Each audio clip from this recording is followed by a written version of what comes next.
Okay, good afternoon. Obviously, quick bit of housekeeping to start. Obviously, if you're a new subscriber and this is your first live stream, basically, we keep politics out of it, and and yeah, that's about it really. Keep politics off it and talk about sport and other fun stuff.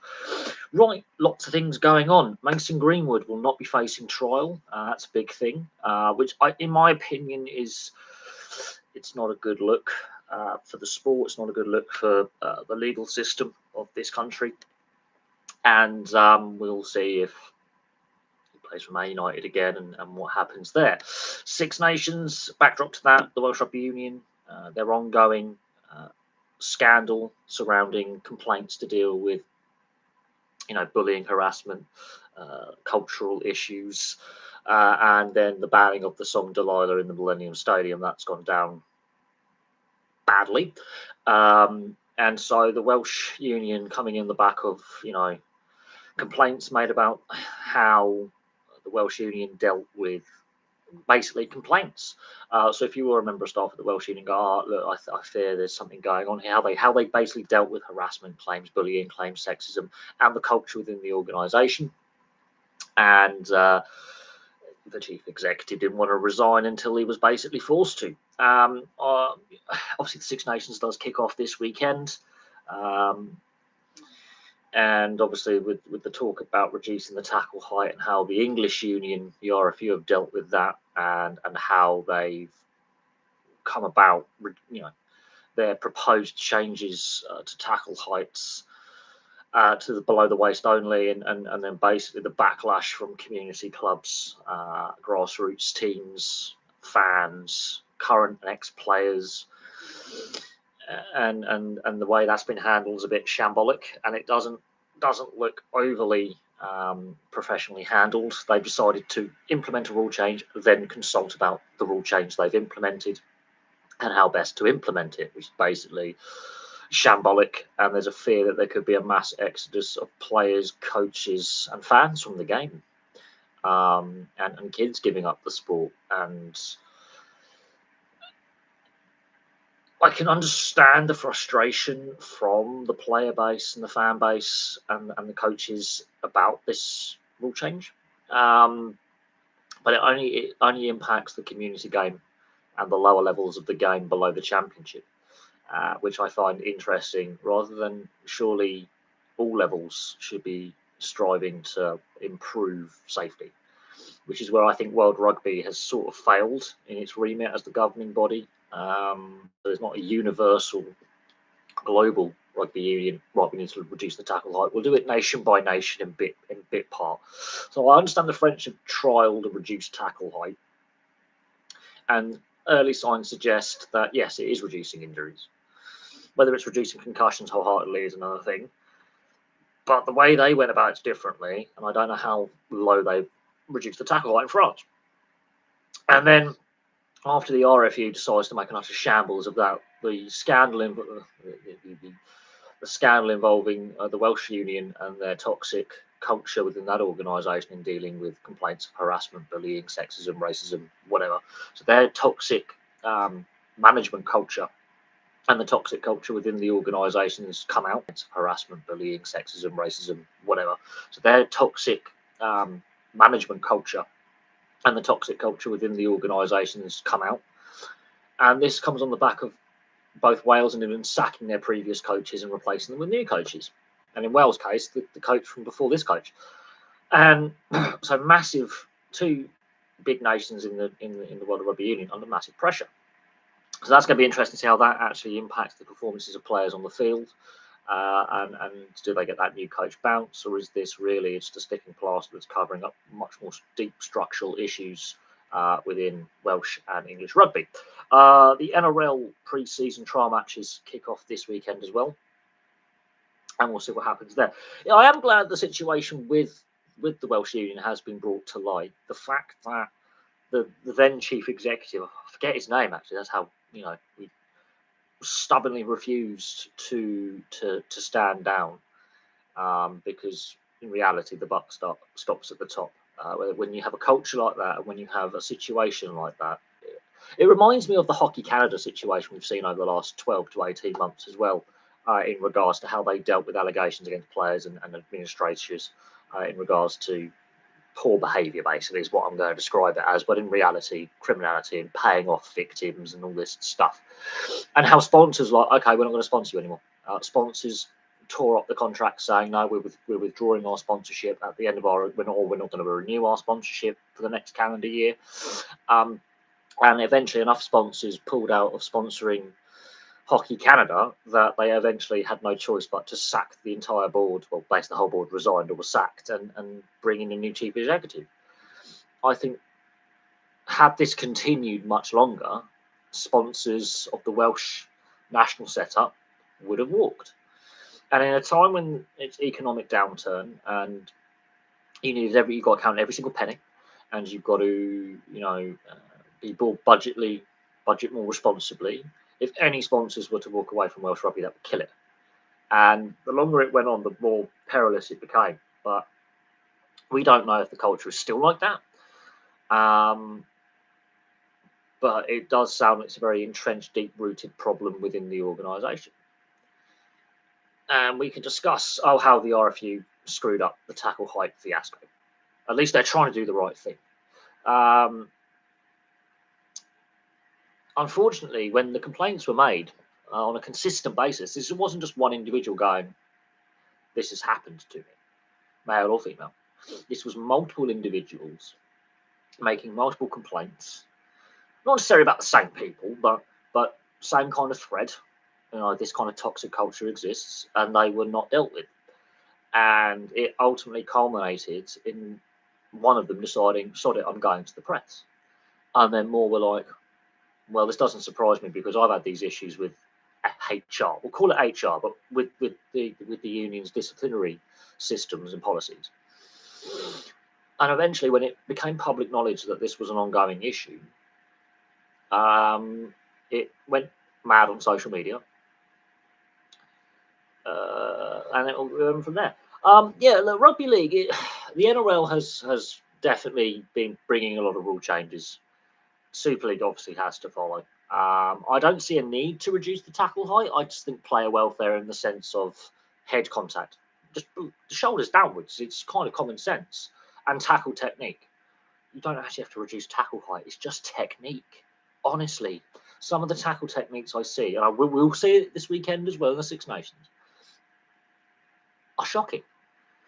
And you were taught to tackle from a young age, which says to me at the lower grades, youth levels, community game, reserve grade, if we're talking about rugby league, the coaching, which has allowed this to happen, starts at a young age when you're allowed to play full contact. You start about that. Years old, you can do full contact. That these youngsters see how how the seniors play, and they want to emulate their heroes. They see how their heroes play on the field on the weekend, and they want to replicate what they see. And the coaches are not stopping them. They're encouraging these bad tackle techniques that are picked up at some point between the ages of like 10 and 11 or to about 16. The bad tackle technique gets in there, and then it's impossible to eradicate because that's the time when your brain is like a sponge. That's because it is higher, because you've got the standing tackle, the three-man tackle. You've got third man in rule where if the player's been stationary standing for a couple of seconds, the third man in below the knees, can't do that anymore. They have brought in new tackling rules in rugby league, and I think their head injury assessment protocols are much tougher than rugby union. I honestly believe that. If you watch the NRL as religiously as I do, they've massively taken massive strides in the head injury assessment and concussion protocols, mandatory stand-down periods. They've taken massive strides there. I think they could do more. I think there's still holes in the system, but they are doing a lot better than some other sports.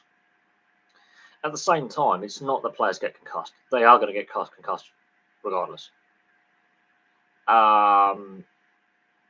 It's how you look after them post-concussion, which is the current CBA hold up with the players and the NRL is to do around the medical retirement fund. and the player retirement medical fund, and how long it lasts for, and provisions put in place for post-playing career. It's not that you're going to get injured; it's going to happen. It's not only concussion; it's all injuries, and how you're looked after post-playing. Because most employers, in fact, all employers now in this country at least, but most employers will have some kind of pension plan on top of your government pension, and it's now law to offer a pension plan on top of your government pension. It's up to you to reject it or not, but you have to be offered. And what is interesting is rugby league players don't come under working time directives, and they don't come under health and safety legislation in that sense, because you're playing your job. You're going to get injured. There is no way you can't get injured. Even if you can play through the injury, you're going to get hurt. You could be playing with a separated shoulder. You can still play. So in regards to that, there is no.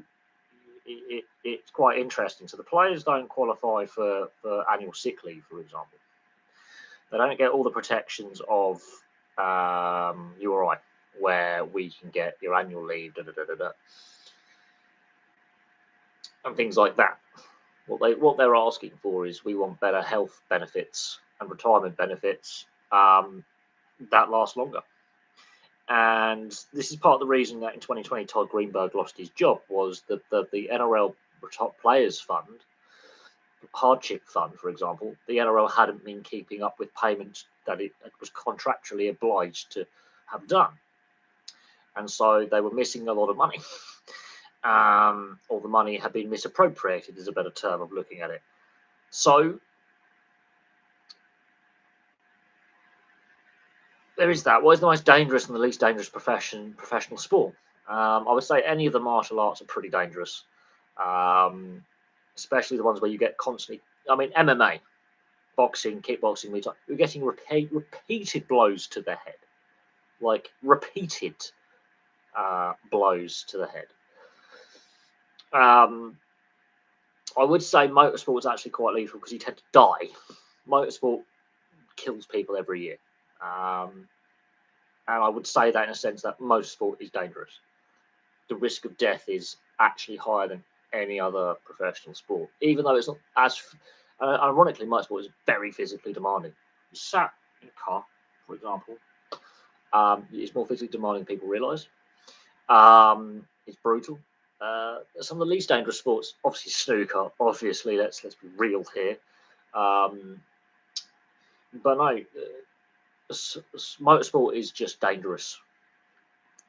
Rallying and anything to do with motorcycles is the most dangerous. And then sports like,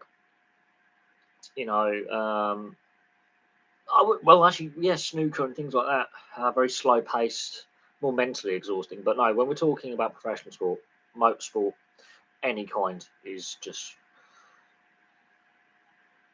mad, basically. And any of the alpine skiing as well, skiing, snowboarding, even if it's just your regular slalom downhill, and things like that, and Super G.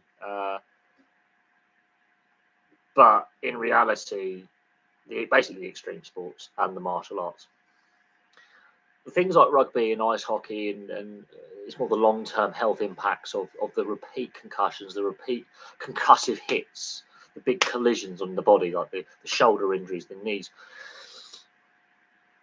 Group B rally. I mean, look, if you look at F Cup, which is basically you buy a second-hand car and go rallying, basically, with minor modifications. It's like Group B, but in a second-hand Skoda, or a second-hand Volvo, or a second-hand Renault Clio. Look at the Scandinavian F Cup. So Group B was just, the cars were too dangerous. You can blame Ford for that, coming to an end. The fans were also lunatics.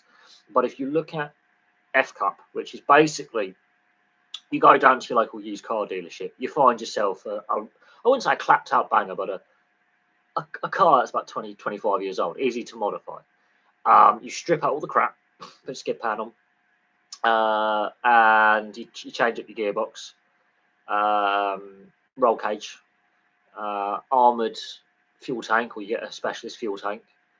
Basically, the modifications don't cost a lot. You can buy a car for £500 to £1,000, £500 to £1,000, or €500 to €1,000. Buy one of them.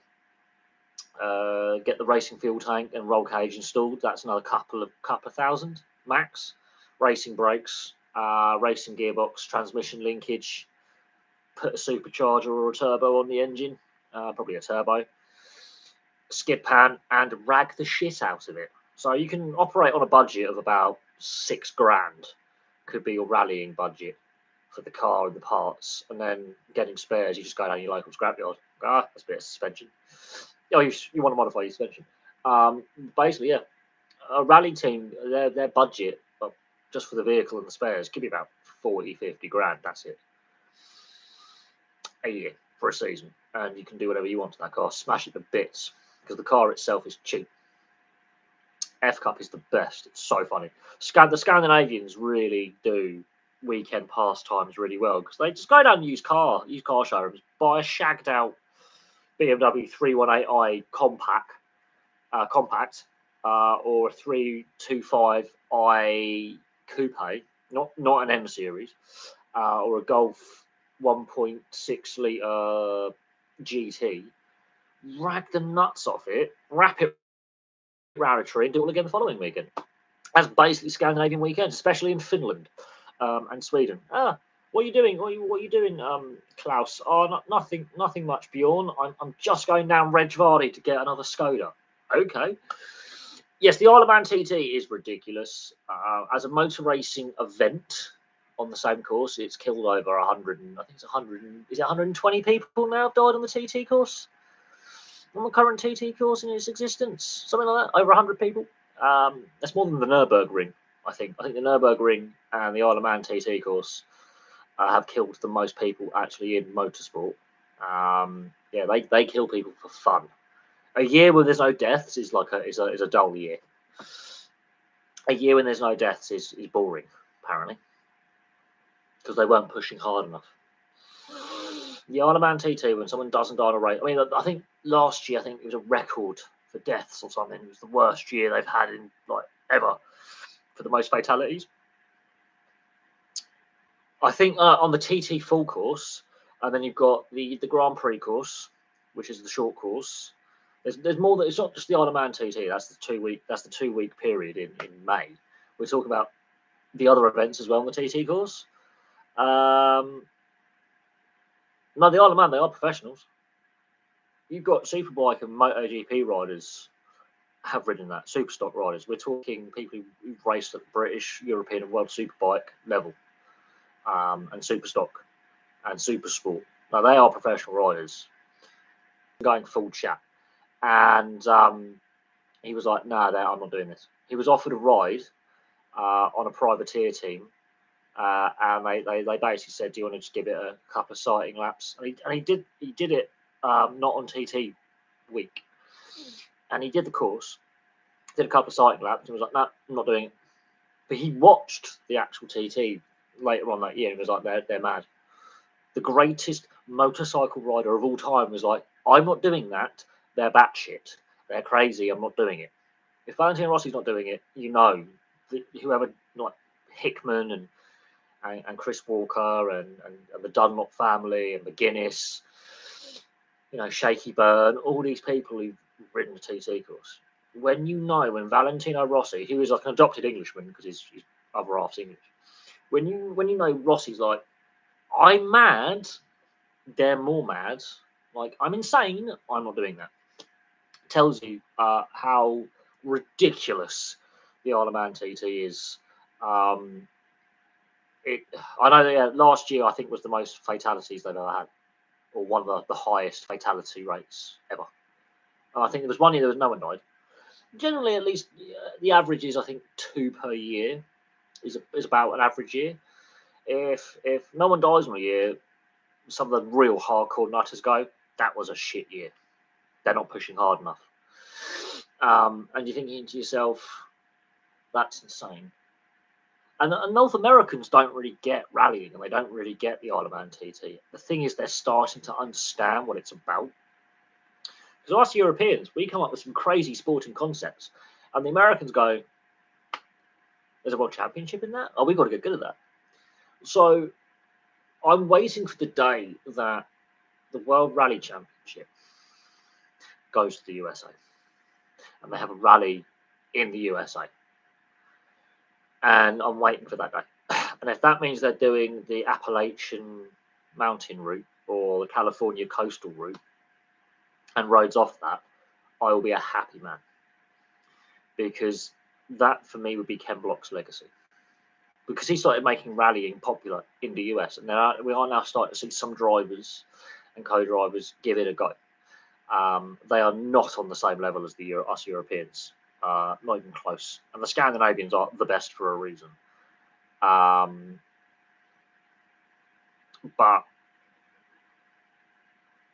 the Isle of Man, TT, the Americans just do not fully understand the concept of how ridiculously insane they are. And as I say, the fact that like Valentino Rossi turned down the Isle of Man TT going, that's too extreme for me, tells you a lot about A, he's like, I'm good, I'm not that good.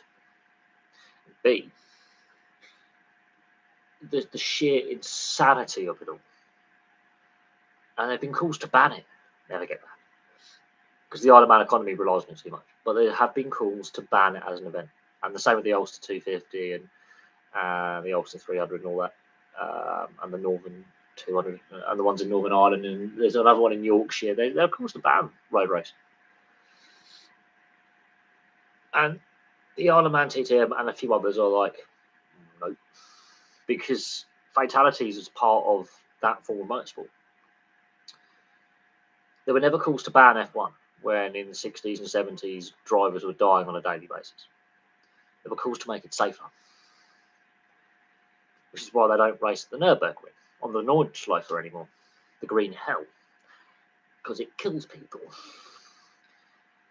And if you look at the whole Nürburgring, including the GP and the Nordschleife, how many fatalities have been there, it is ridiculous. Absolutely ridiculous. Monza's pretty lethal as well. A lot of fatalities there, including Ascari ended up in Monaco Harbour, but fatalities there. Thruxton's one that kills people. Fastest average speed on an FIA grade 2 or higher track. Yep. Bathurst has killed people. Indianapolis, Daytona, even the big ovals in NASCAR have killed people. Like, people die. Like, motorsport is inherently dangerous. And some forms of motorsports, the Americans, when they finally get behind with the World Rally Championship, and they finally get behind the Isle of Man TT, they will just explode in popularity. And more Americans over the last couple of years have started to look at the Isle of Man TT and the rallying and go, wow, these guys are insane. I think rally drivers are the best in four-wheel motorsport, and I think those who race the road race challenges, like the tourist trophies, like the Isle of Man, best motorcyclists. They're the best. You don't have runoff areas. You don't have gravel traps. You don't have safer barriers. You don't have pit lanes necessarily. You have a fence, a cottage, a tree, a lamppost, and some spectators to stop you, and you've just gone through them.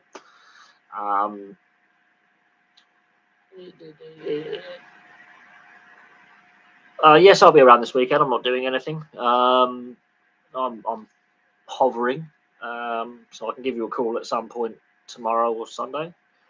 I hope work's going well, Dan. But yeah. So when people ask me what's the most dangerous sport, you look at the fatality rate, not the injury rate, the fatality rate. So in 2016, when Alonso and Gutierrez had their accident in Melbourne, Alonso had 45 combined Gs going through his body in 5 seconds. Gutierrez had about 20 G go through his body when he was hit because the force, and he spins out, but Alonso, cars disintegrate. He walked away with lung injuries, broken ribs, back injury and a concussion. He gets out of the car. The reason why he gets out of the car, his mum was watching on TV. What I also find really important here is these guys are insane, for one. But Gutierrez, even though it's an accidental, it's not intentional, they both misread each other's intentions. They collide. Their initial collisions at 185 mile an hour. Alonso hits the wall at around 160. By the time he's flipping upside down, he's doing 115. And then he rolls multiple times. Gets up the car. Gutierrez, even though he's just been shunted at very high speed and slung around as well, first thing he does, gets out the car, goes over to Alonso and goes, "You're right, mate." Doesn't think, "Oh, I'm going to sit here and feel sorry for himself." Gets straight out of the car. Well, I was watching this earlier. Gets out of his car, goes straight over the gravel trap, which they're both in. Sees the mangled wreck that is Alonso's car. Sees Alonso staggering to his feet. Goes, "You're right," and then walks with him to the medical car. Doesn't wonder if he's hurt himself. Walks the other guy to the medical car. That is what it's about. Different teams, different engine manufacturers, different sponsors. No. One common language. You're right, mate. When it's high, and it's the same when was it? Spa, when it got the heavy rain and Vettel pulls over because I think it was it Albon or Russell that had a massive shunt up the source, or Eau Rouge at like 190 mile an hour, 180 mile an hour, massive shunt into the barriers. We're talking a ridiculous shunt. And the marshals are nowhere to be seen. And Vettel pulls over and stops his flying lap on the comms to the team, going, "Stop the flying lap. I'm going to check on whoever this is." And then he sees the helmet, so you can all tell which driver is by their helmet, and pulls over and thumbs up, thumbs down, and he deliberately scrubs his own lap, ruins his chance of getting a better grid thumbs down, and he deliberately scrubs his own lap, ruins his chance of getting a better grid position, considering the weather's atrocious, to check on a rival. Got nothing to do with anything, just checking on his rival. Not because he's just hit the barriers at around 170, 180 mile an hour up Eau Rouge in the wet with poor visibility and slammed it. You wouldn't get that in many sports. That is, and people just forget, F1, there hasn't been a fatality because Bianchi died of injuries sustained, but didn't die on the day, died some time after. So we haven't actually seen an on-the-day fatality in since the 90s. The two on the same weekend. What have I been thinking of Dallas? Look, I'm a Jets fan, so my team is in a competition as a division rival. I don't think Boston are going to win the Stanley Cup this year. I think they're going to do a President's Trophy curse. I think they're flying too well in the season. I think there's a risk they may peak before the playoffs. Dallas,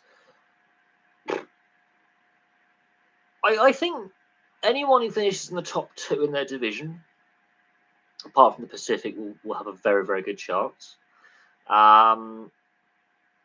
And if they can play the way they've been playing, a little bit more consistency, they can definitely make a conference final. Whether they can actually win or not is another thing. But they've got some good players. They're playing in the right way. They're winning enough games. Although the Jets have won more games. It's just that you've got more overtime losses, and I think that's the problem. Is the overtime and shootout losses is the reason why you're top of the division. You don't have them in their regulation losses. It's a different story completely different story. You're not the overtime points is why you are top of the division. It's why you're in a playoff place. Take them away, the central looks completely different. So I think that's a concern that I have going into the playoffs, because the Jets and Dallas are going to make it. Stars and the Jets are going to make it. It's just who's top of the division. The concern I have is looking at the records. We've played the same amount of games. We've won more. You've got more overtime losses. So the overtime points are a problem, because let's say you're tied in a game and it's a game 7 that goes to overtime. I don't have a lot of faith in Dallas winning that overtime. looking at how many games they've lost in overtime. So that's my concern: is 3-on-3 or 4-on-4 when there's less players but more space on the ice, like coincidental penalties, for example. That is a concern that I have. Is in overtime, Dallas aren't getting those wins. But that's just a little concern I have. Is they're relying on the overtime points to be top of the division. You take them away, they're third, fourth in the division. So it's a false narrative that they're as well as they're doing. But saying that, there's a reason why they're top of the division. Boston, I think, are overachieving this season. But coaching may have a lot to do with it. Players may feel like they underachieved last season to prove a point. So we'll see what happens. The Guildford Flames in the EIHL. Good team chemistry can take you a long way. You don't necessarily have to be a team of superstars in whatever league you're playing in to be successful. It's getting the right characters that gel well with each player's skill set, and go from there. I think, having not followed the domestic leagues in the UK as much as I used to, but I do think this team chemistry can go a long way to cover up deficiencies you may have in actual skill or actual physicality.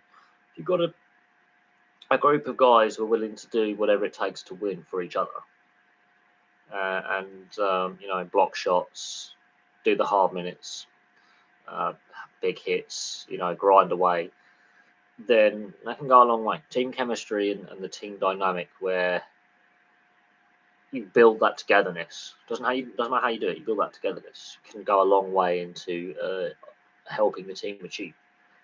If you can have a team of superstars and they not gel well, and they don't achieve what is expected, they don't fulfill their potential, they don't get on with each, put in place, be it defensive or attacking combinations. It's any sport.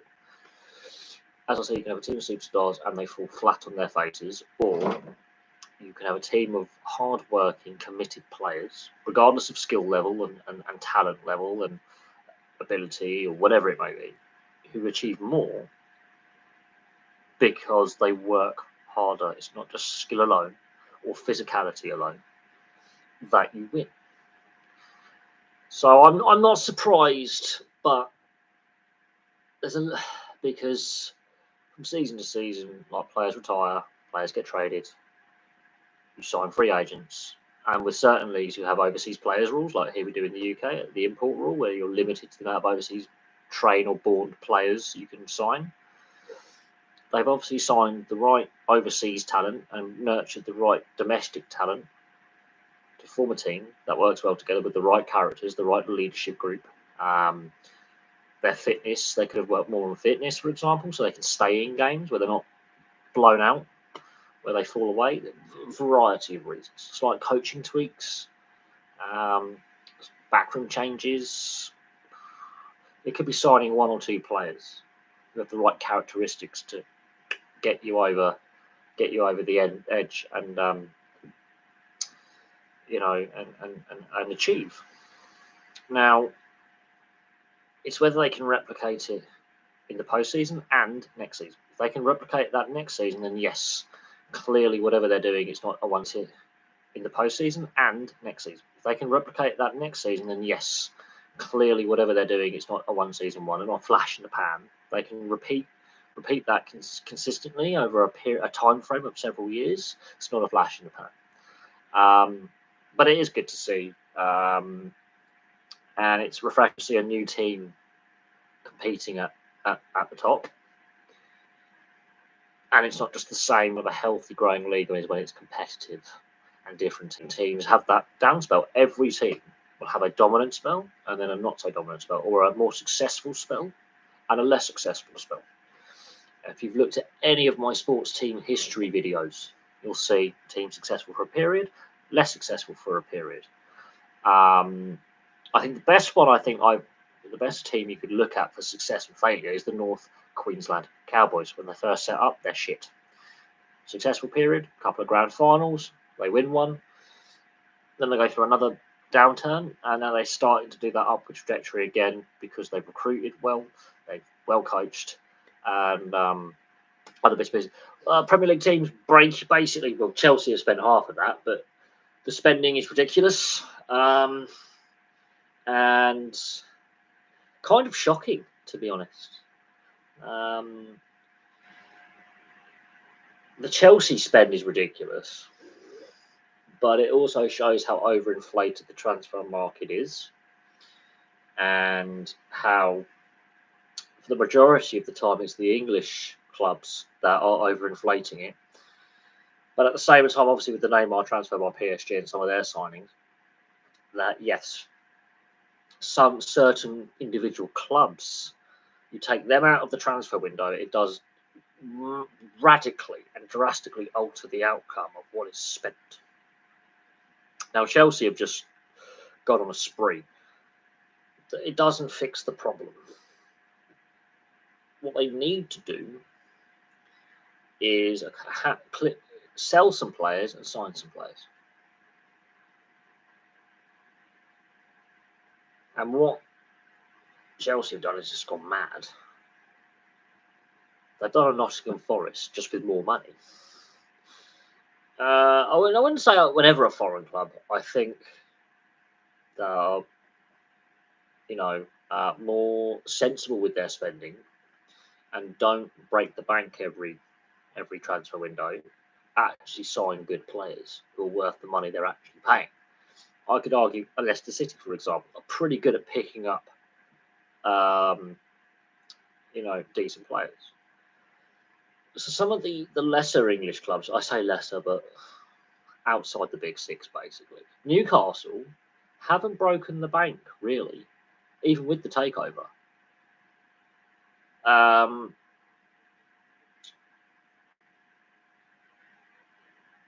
ironically, even with Mike Ashley, at periods, they were very, very, very good in the transfer market. Some of the players they found and acquired. And they didn't overspend. Leicester, ironically, haven't overspent any of their transfers. They picked up some really good talent.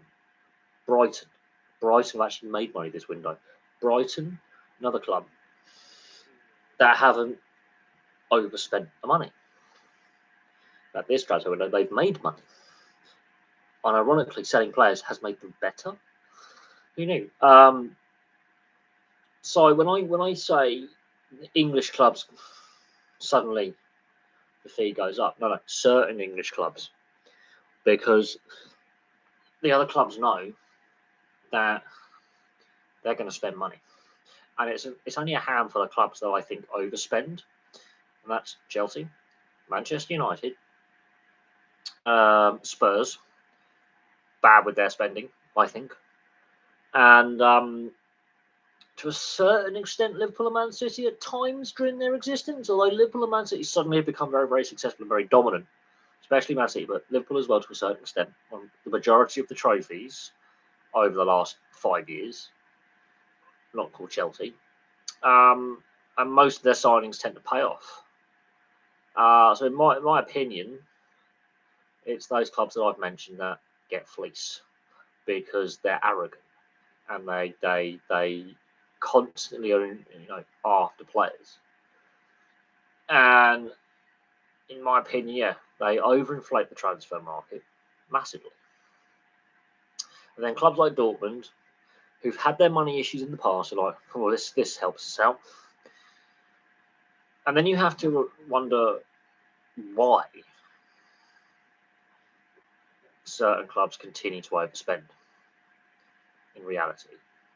And it's their recruitment and their owners are stop paying overs. You know what you do? Develop youth. Develop from within more.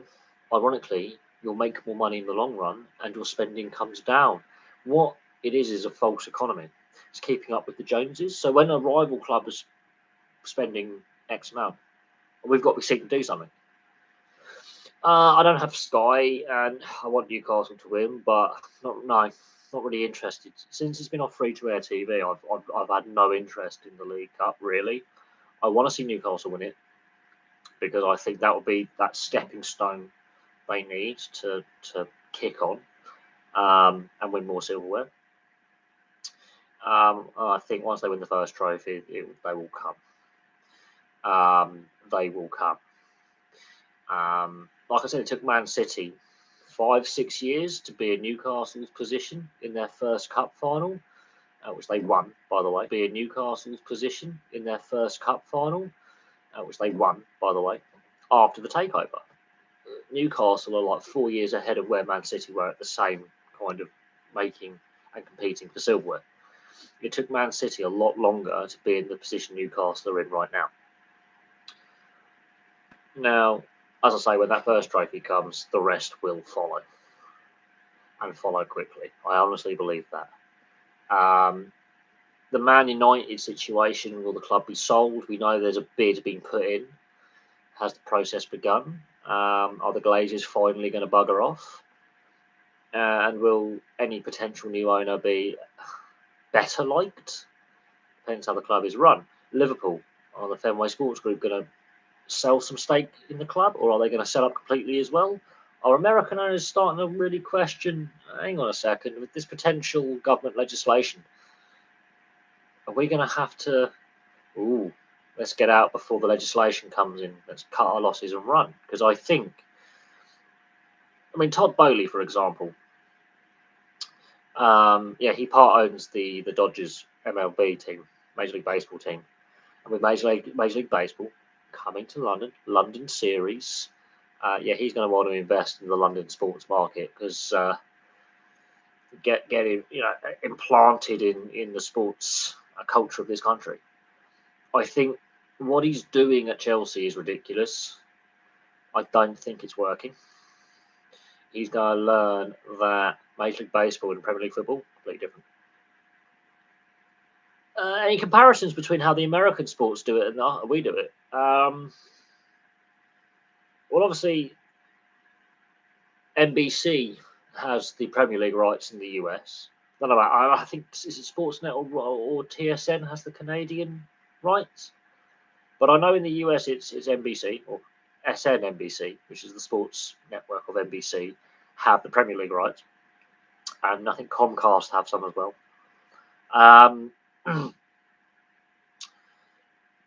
The way they go about marketing, I think very similar to how us and the Australians and other countries do it. That they try and get the rivalry matches. They try and really big them up to try and entice more people to watch, and they get the better time slots, the more national broadcasts on rather than regional in the US. But they try and really, like us, get the rivalry match up. So let's say, for example, on a match day weekend, it's, I don't know, let's think of a rivalry. Palace Brighton, ironically, is a good rivalry matchup because both clubs hate each other. At the moment, it would be Southampton, Bournemouth, or Southampton, Portsmouth, although the South Coast derbies of any nature are brutal. Rangers Celtic, obviously, the old firm. I think they flogged that to death, but if and when Sunderland get back to the Premier League, Newcastle Sunderland always fantastic. Any Merseyside derby, regardless of where they are in the league, is just blood and thunder. Merseyside, any team from Merseyside playing a team from Greater Manchester, out of North London, although West London now has got 3 clubs in the Premier League out of 4. QPR is the only West London side not in the Premier League right now. No, just Brighton, and it's to do with their managers in the 70s. Watch my club history videos on the 2 clubs. It's literally to do with their 2 former managers in the 70s. That's it. It's got nothing else to do with anything. Plus, it's Brighton's closest geographical rival, ironically, is Palace. Who knew?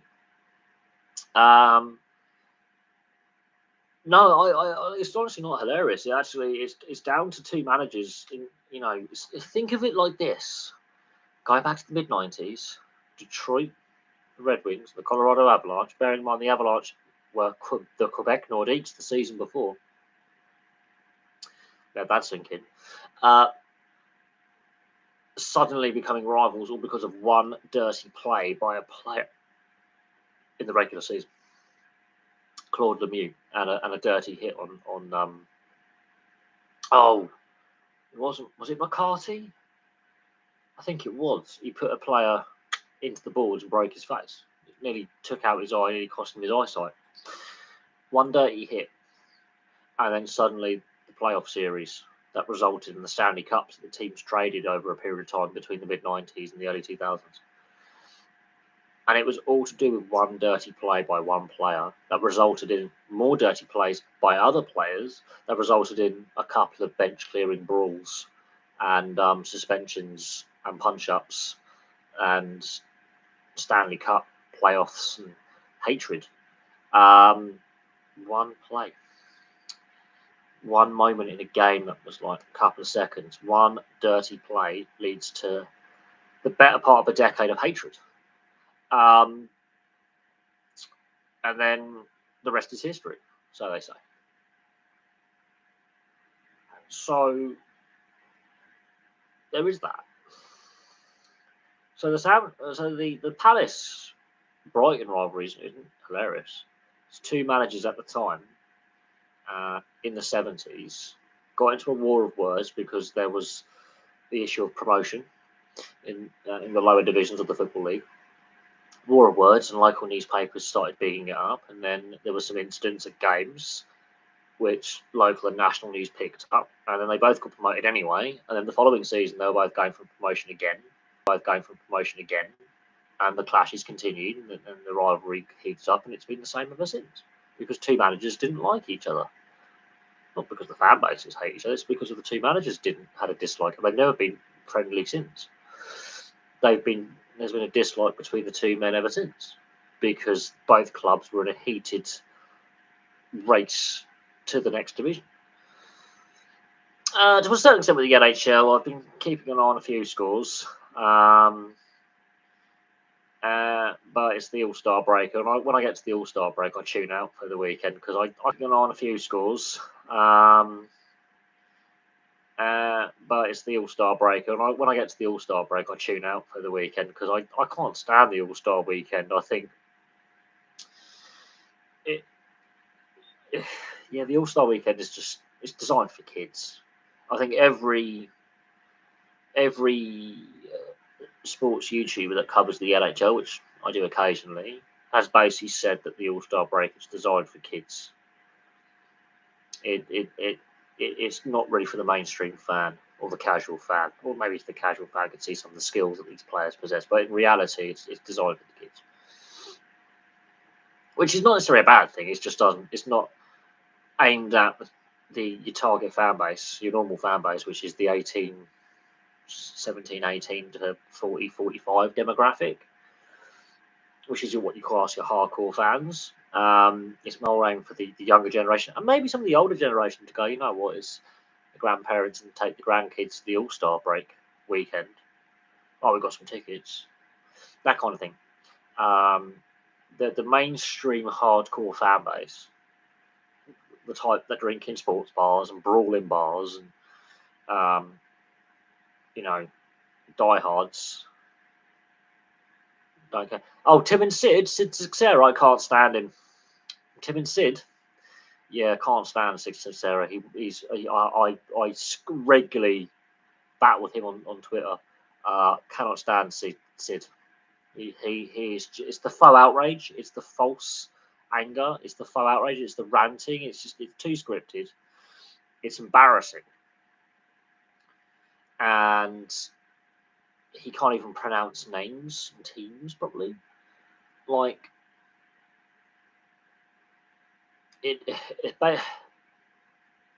yeah, no, he's not. He's not even on Tim and Sid. It's now Tim and Friends. He's been dropped from Tim and Sid on Sportsnet. He's lost his own program that made him a lot of money. He's gone. It's Tim and Friends now. Um,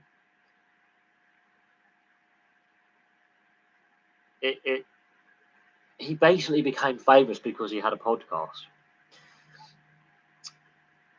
And Tim McAuliffe basically was interviewing. He was part of the interview process for a co-host on a radio show, and Sid Seixeiro basically got the job.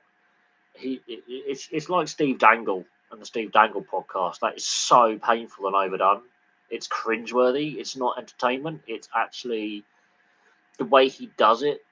He sort of doesn't dumb it down, but it sort of talks down to you.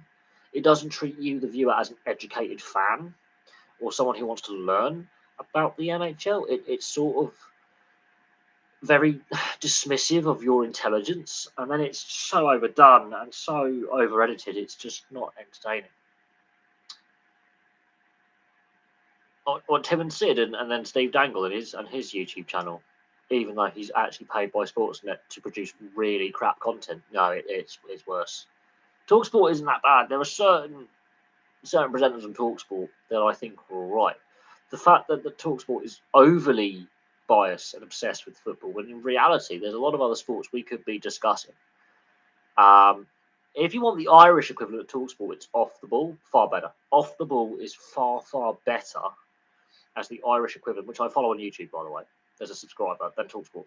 If you want to watch sports discussion, literally look at and watch Off the Ball and their content. Yeah, a lot of it's more Irish based focused, but at the same time, they do it a lot better. You just got to try and get past the thick Irish accent. So when I say thick, I mean Dublin and then County Galway, kind of like you've got the various Irish accents. If you can get past some of the more pronounced Irish accents, it ironically is actually really informative, and kind of actually fun to watch and listen to. Because Kevin Kilban is on there quite regularly, and Kieran Cunningham, and some of the players of Irish descent that have played in English sports or Scottish leagues are regular panelists and regular guests, which is kind of refreshing when you have like John Aldridge, for example, or Kevin Kilban, who speak with Lancashire or Scouse accents, but in reality they represent Ireland. Very interesting. Matty Holland, who speaks with a very southern home counties accent. Very refreshing, though, to get a non-English or non-British perspective on our domestic leagues. Very refreshing. But no, Talksport is too football dominated, which I think is a fault of a lot of our domestic sports media, which doesn't help with growing other sports in the UK, especially in England. I think the direction some sports are taking is being hampered by the weaker coverage at national level. Local level, some sports do really well, really good coverage, really good local and regional support. National broadcasters get a hard on for football.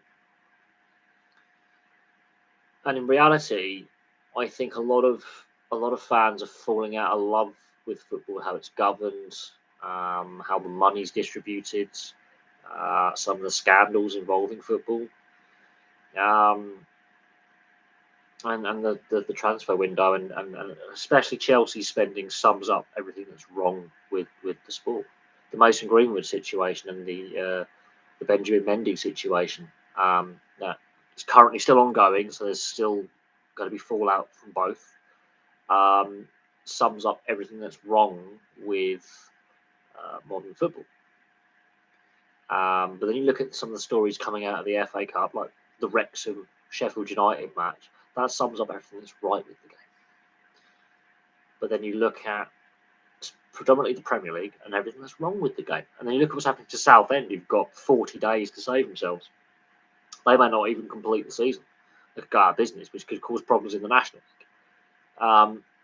tells you everything you need to know about the current situation at Southend. I'll probably do a video on Southend United because they may not be in existence at the end of the month.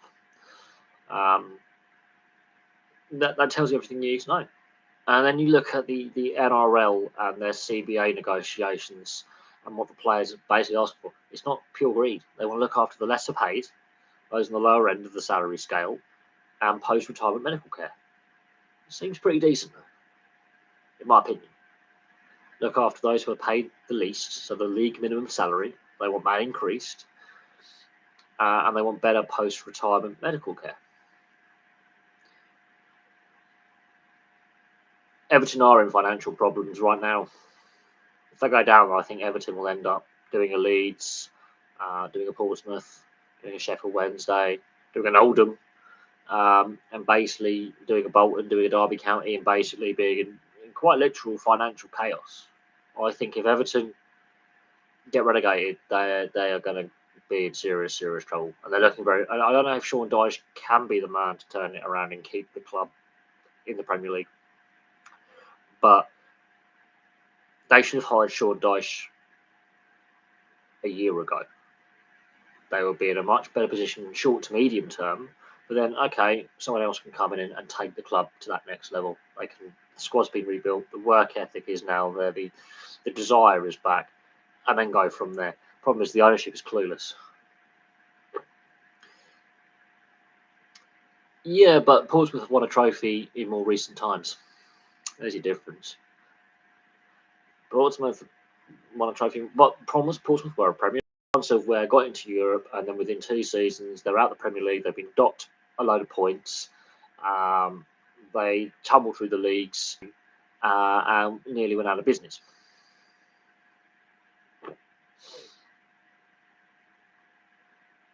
So whether you can say, Everton are bigger, yeah, Everton are one of the most successful clubs in the English game. However, they haven't been successful for a very, very long time. And so there you go. Look, Liverpool, they play a lot of extra games.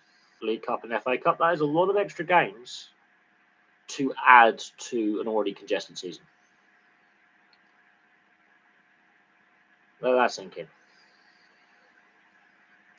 And yeah, they've let some players go and brought some players in that settled yet. And maybe Klopp has taken this side as far as he can. So we'll see what happens with Liverpool, but it could be just an off year. Happens. We look at Chelsea. They're in both domestic cup finals alongside Liverpool last season. They're in an even worse position. So clubs can have down years. If Fenway Sports Group decide to sell, any potential new owner may want to take the club in a new direction. And that then poses a problem. But we shall see. No manager is unsackable. Even the great Alex Ferguson nearly got sacked. Even Wenger nearly got sacked.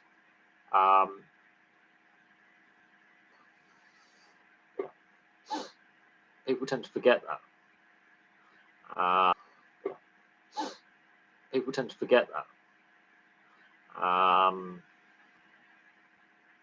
They get fired. That's the saying. You get hired to be fired. In any kind of sports coaching or management position. And if they fall out the champion, they really miss Europe, I think he could be.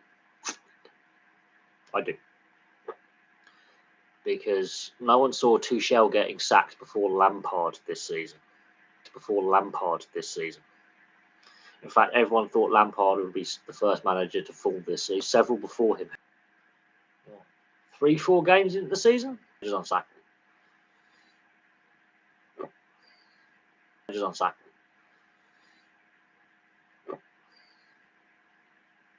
And in the modern game, you are hired to be fired.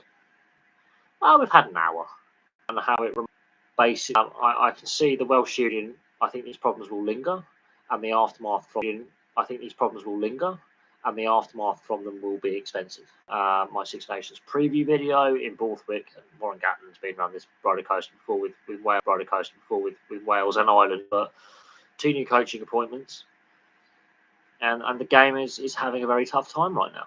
So we'll see if this Six Nations can distract us. So we'll see if this Six Nations can distract us with the RFU's consultation with, and we'll see unusable bandwidth content for you over the weekend. Bye for now, and I'll have some content for you soon.